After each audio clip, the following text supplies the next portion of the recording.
Adding multiple time zones to your Outlook calendar. Managing meetings across different time zones can be a challenge, but Microsoft Outlook offers a feature to display multiple time zones in your calendar. Here's a quick guide to set it up.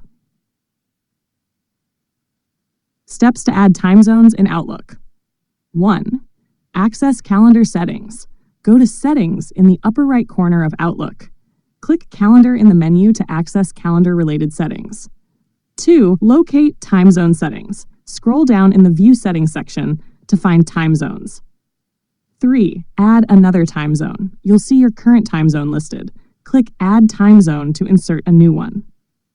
4. Select and label the time zone. Search for a city in the desired time zone. Assign a clear label to the time zone, e.g., London time or EST. Repeat the process to add more time zones if needed. 5. Manage display preferences. Ensure the Show in Calendar box is checked for the time zones you want to display. You can uncheck this box later if the time zone is no longer required. 6. Save changes.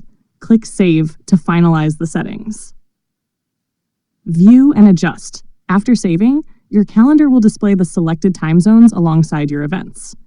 The labels you added will make it easy to identify different time zones. This feature simplifies scheduling with clients or team members abroad by ensuring you're always aware of their local time when booking meetings. Try it out and make coordinating across time zones a breeze.